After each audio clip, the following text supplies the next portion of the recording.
Hey ghosts, I'm Simone de Beauvoir. I recently found a video that introduced me to the false memory economy, and ever since, I've been having a lot of thoughts about reality. This video is going to explore the world right now, creation, manipulation, false memory, and Mandela effects. Shout out to Allegria.irl for this video which sparked this journey. She said, "We're in the age of the false memory economy." And I said, "You have my sword." Allegria summarised this moment in time to be about changing the present to be what we want it to look like. We're beginning to be encouraged to change our photos in order to present the best possible reality. Nobody wants to see you blink. Nobody wants to see your imperfections. Everything must be perfect. So today we're going to break this ideology down and explore how we got here and why. We've had access to filters for over a decade now, making our mundane everyday life more dreamy and aesthetic. This was the allure of Instagram at first. Those first filters were a bit patchy, but they made all of your mundane pictures look more cool. And at the same time, we had access to Snapchat filters, which were all about distorting your face.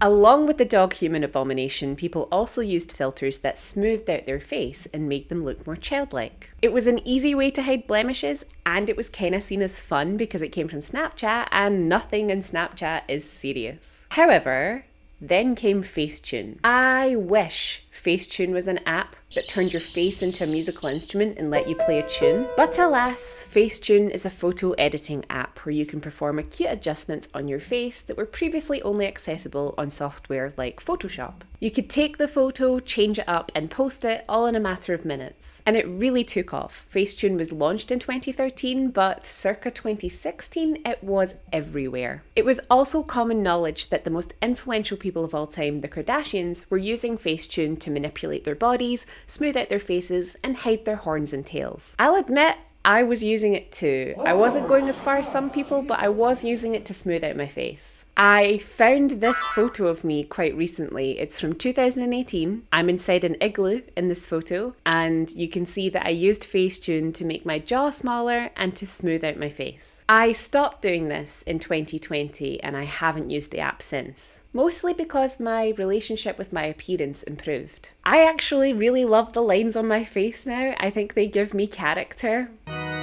But I know that not everyone has gone through a transformational realignment with their self-image. Facetune, combined with the ready-to-go filters on Snapchat and more recently TikTok, have created a real problem. It's well documented that social media has created a mental health crisis in young people. And the term Snapchat dysmorphia came about because of the amount of people who wanted plastic surgery to look like their filtered self. So already for a while now, images that we've been taking of ourselves and looking back on to remember big moments in our lives are altered. They don't represent reality. Now, I don't think photography has to represent reality. Actually, there's some really cool things you can do with photography to bend reality. And this goes way back. It's not even a new phenomenon. When the first photos were taken, people used it to pretend that fairies were real. And I'm sure some people will argue that no photo truly represents reality, that everything is always represented through someone's gaze. And those people are fun, but there are photos in my life that when I look at them, I know that they are not a representation of reality.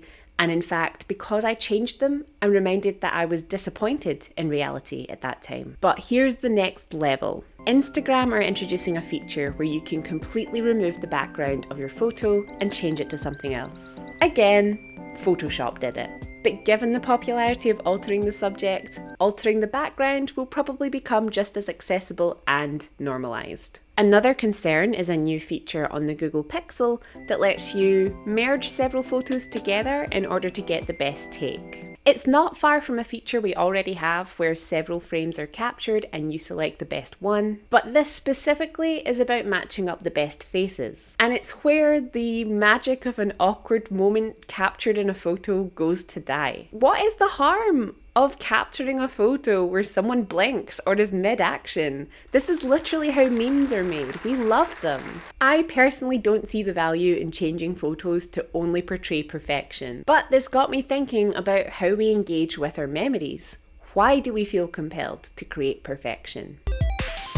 I found this report called Motivated False Memory by Chu, Huang and Zhao, originally posted in 2012 and revised in 2020. The paper studies 3 kinds of positive memory errors, which are moments that we prefer and make us happy, whereas negative memory errors would be moments that we would rather forget. The 3 kinds of positive memory errors are positive amnesia, where you just completely forget a past negative event, positive delusion, where you fabricate a positive event that did not actually happen, and positive confabulation, where you distort the memory of a past negative event into another distinct positive event. And I am welcoming the word confabulation into my vocabulary with open arms. There are economic advantages of false memory, which include students who build an academic dream in their head and are more motivated to graduate, and collective delusion in organisations that enhance corporate performance. Reading that last one really gave me flashbacks of working for a cinema chain. I largely have positive memories of working in the cinema, and at one point I could recite the manifesto off the top of my head.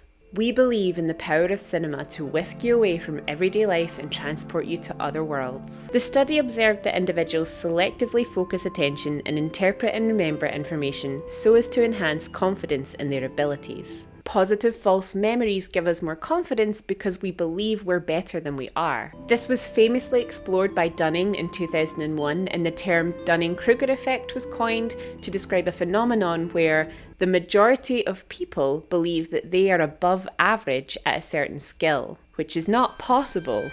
The majority can't be above average. However, in our personal lives, individuals who are more confident work harder and are more likely to remarry. I don't know if that suggests that confident people lose interest in their not confident partner, but if your relationship is on the rocks, you want to get delusional. It has also been observed that people who are more optimistic are psychologically healthier. So, why do we create false memories? Because of the advantages of being delusional, we need to sustain personal motivation by ignoring information that may weaken our individual self-confidence. To put the experiment simply, because this is the maths and I don't even know how to read some of these symbols, they ran 2 models of this experiment, one with 701 people and one with 445. The subjects completed several decision-making tasks and then were shown the results. They were then asked some questions about their self-esteem relating to the results of the challenges. Then, several months later, subjects were shown 6 questions, each accompanied by the correct answer,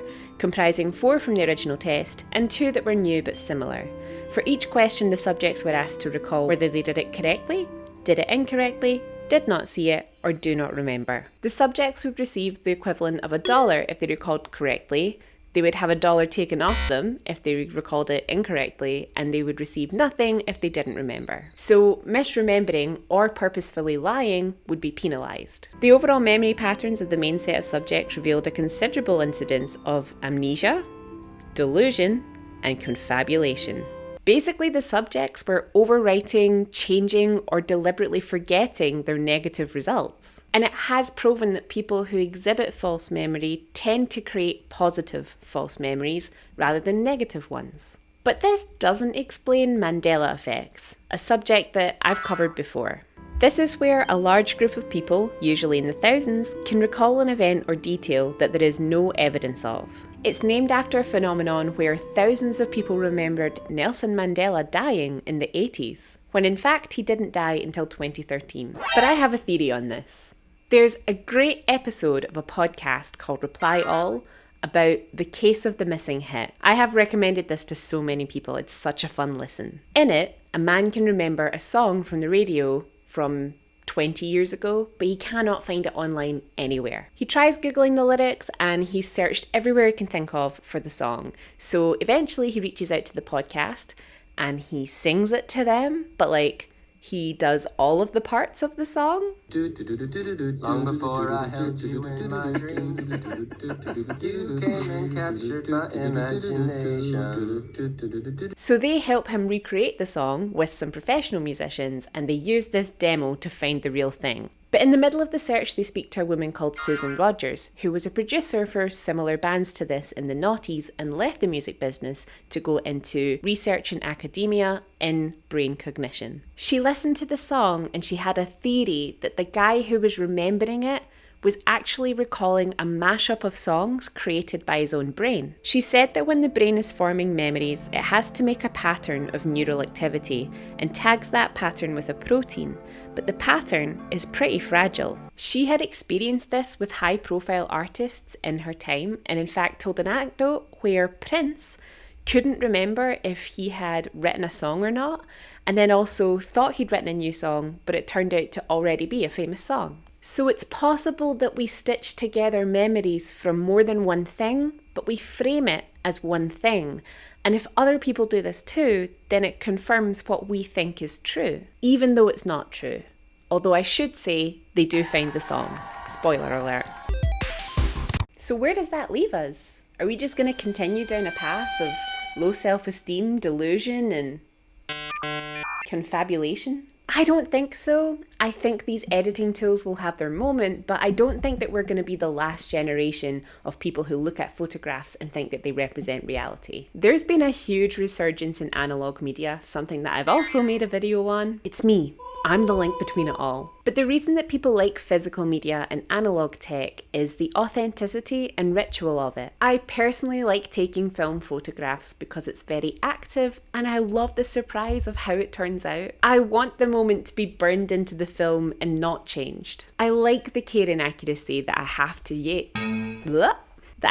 to take to make a photo. I'm not as trigger happy as I would be if I was using a phone. But people are flocking back to physical media because they want to own the thing they love and they want to actively engage with it. And this phenomenon itself could be argued to be a product of false memory. There is a lot of romanticism around old media, but it is not as easy to use as we remember. At one point, I had a huge stack of Polaroids that were all duds. Nothing showed up, or there were big chemical leaks over the frame. There was a lot of disappointment in my Polaroid years. That is why I kind of moved to 35mm film. But anyway, I think this flows into the conversation about AI. We're in a space right now where we expect AI to advance further and start to trick us. We're not sure that we'll always be able to distinguish real art from AI art. And the distinction is important to us because real art is made with intent, with skill, with inspiration and drive, with a message, and with the history of the artist all rolled up in one. And AI art is spat out by imitation.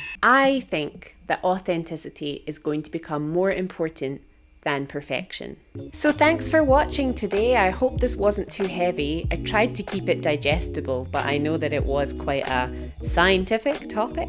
If you have any thoughts on the false memory economy, then write them in the comments. And then come back to the comments a year from now, read what you wrote and be surprised that it's different to how you remembered it and now you're part of the delusion. See you next time.